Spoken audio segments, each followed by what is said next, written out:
Nuestro tema para esta semana es el presente perfecto.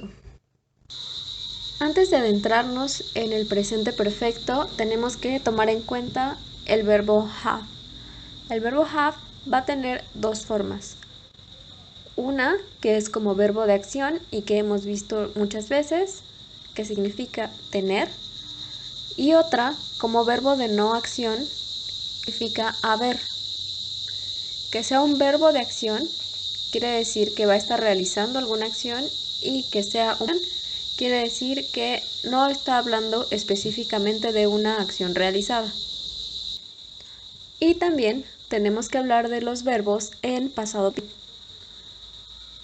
Tenemos dos tipos de verbos, regulares e irregulares.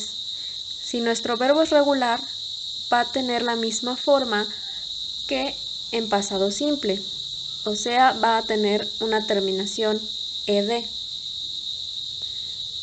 Si nuestro verbo es irregular, va a cambiar totalmente de forma, o se puede quedar igual.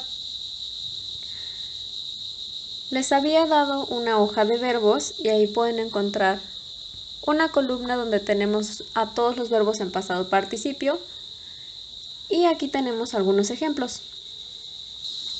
Estos son los verbos más comunes. El verbo be, que en pasado puede ser was o were, en participio va a ser been.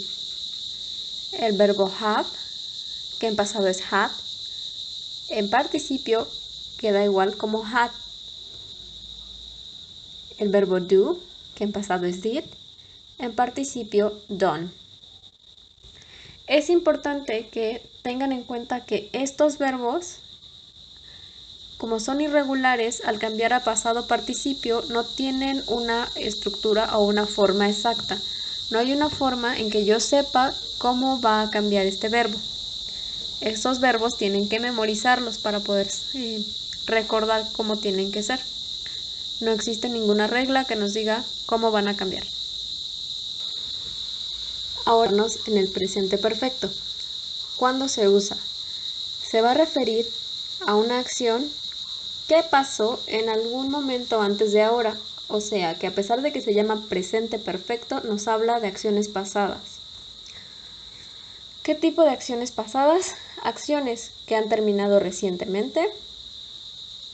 Por ejemplo, I have just finished my homework. Acabo de terminar mi tarea. Unfinished past actions. Por ejemplo, I have been a teacher since 2019.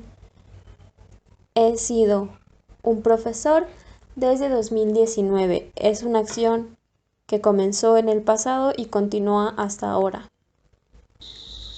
Life experiences, experiencias de vida. Esto ocurre mucho con lugares que has visitado o cosas que has hecho, como I've been to Paris.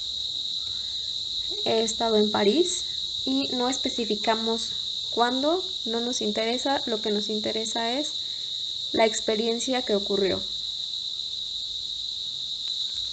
Y por último, accomplishments, logros. Esto normalmente se utiliza cuando son cosas importantes o que han marcado algo en la historia, como The man has walked in the moon, el hombre ha caminado en la luna. Es importante recalcar que si vamos a decir cuándo ocurrieron estas acciones, cuándo cualquiera de estas cosas pasó, tenemos que utilizar el pasado simple.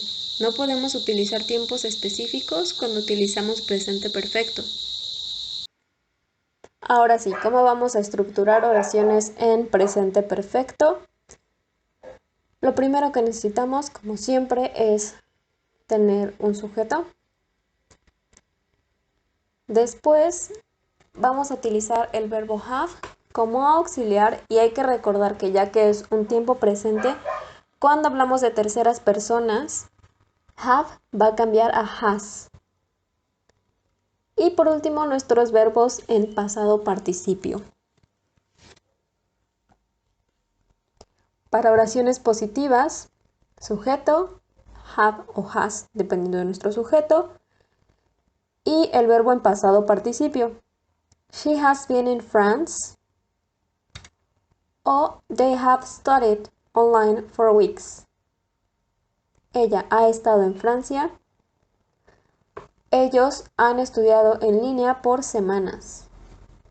Para oraciones negativas, sujeto, otra vez nuestro auxiliar have, pero ahora vamos a mezclarlo con not. Y al último, nuestro verbo en pasado participio. He hasn't gone to school. Él no ha ido a la escuela. I haven't written a letter in years. No he escrito una carta en años. Y para oraciones interrogativas, si son preguntas de sí o no, primero el auxiliar, después el sujeto, después nuestro verbo en pasado participio. Y si queremos más detalles, nuestra WH word, después have o has, y después el sujeto y al final el verbo en pasado participio. Y recordar que la marca de interrogación solo va al final. Ejemplos: Where has she been? ¿Dónde ha estado?